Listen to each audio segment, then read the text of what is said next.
Hello everybody, how are you doing?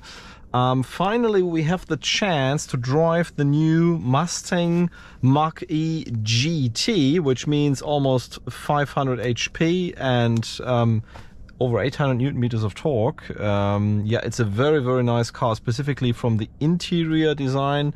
High quality feeling, a nice huge touchscreen which also works very well. Easy to operate, very slick and smooth everything. And also from the outside, you have seen it, a very nice design, specifically in this nice blue color, which is very similar actually to the blue that we also had on our Focus RS in 2016, 2017 when we had the car. But of course you are now here because we want to find out how fast the car goes on the country road, first 0 to 100 and later on also 100 to top speed on the Autobahn. Of course, we will not try it out on this gravel here, but find open pace on the country road here. Bear in mind that the factory numbers which are being presented by Ford, the 3.7 seconds to 100 is in that American counting with a 1 foot rollout function turned on. Of course, we always turn it off because we want the real 0 to 100 kilometers per hour, and therefore it should be something like in the low 4 seconds, I guess, the result, the realistic result in the end. Of course, we will put it into the sport mode. Actually, I have to get the gloves off to put it into the sport mode.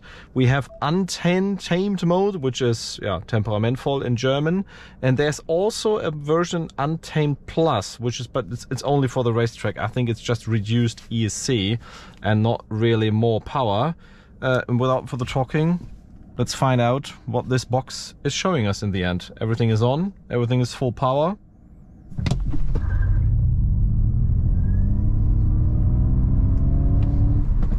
Oh my goodness. Braking. Because we're going in town. 4.1 seconds. Totally flat, so that's already the corrected time. Yeah, on point, I would say. Pretty much what we would expect. Okay, let's head out onto the Autobahn and see what's coming next.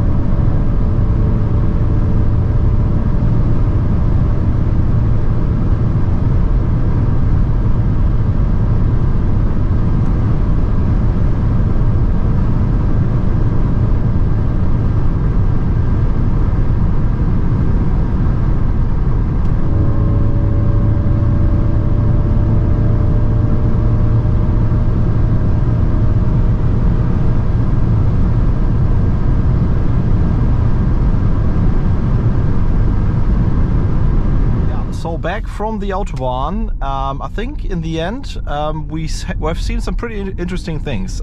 First of all, a bit more than 4 seconds to 100 is what you would expect. 3.7 is the number with rollout, and 4.1 or something like that would be the number without rollout. So that fits perfectly well. Also, I have the feeling that the power is not really dropping based on the state of charge. So even with 50% state of charge, the acceleration is always very strong. Secondly, of course, you have seen it on the Autobahn and you have seen it with some other YouTubers and tests as well, that the performance from 100 to 200 is quite difficult. First of all, I thought, okay, it's dropping power at the top end and it's never reaching that 200 on GPS, but that's wrong. It's only the case if you keep your foot on the throttle for the entire time and accelerate from 0 to 206 whatever on speedo. Then it starts dropping at 190 and it gets slower. Once you lift the foot from the acceleration and put it down again, usually it pulls very strong. That's something you also realize once you're driving fast on the Autobahn. Every time that you at 180 already driving and then mashing the throttle, it pulls very strong to up to 206 or 207 on the speedometer. That means GPS 200 kilometers per hour speed.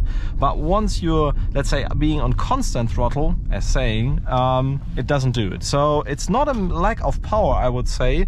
It's more some electronic limitation that probably helping the system to maintain its temperature. And therefore, in the real life conditions, you are totally fine. You always have full power, more or less. But for this test that you want to do 100 to 200 at full throttle, you realize that the number is very high, or it's never reaching the 200 kilometers per hour at that moment. So yeah. Interesting finding. Nevertheless, the entire package of the car is very good. I mean, despite, let's say, that lack of high-speed performance, the driving position is good, the interior quality is good, the cabin is very nice, premium feel, outside look is one of the best, I would say, for modern electric cars these days, specifically the GT model or the GT rims, which are open. So I overall like the car. This is my summary, I have to say. It's also an emotional part. The sound could be a bit louder, and also there could be sound outside, yes, but nevertheless, I think overall it's a very good package. And from an emotional perspective, I would even rank it above a Kia EV6 GT, at least from what we have seen so far. And also interior is nicer than the Kia EV6 GT. Without further saying, this is the observations we did today.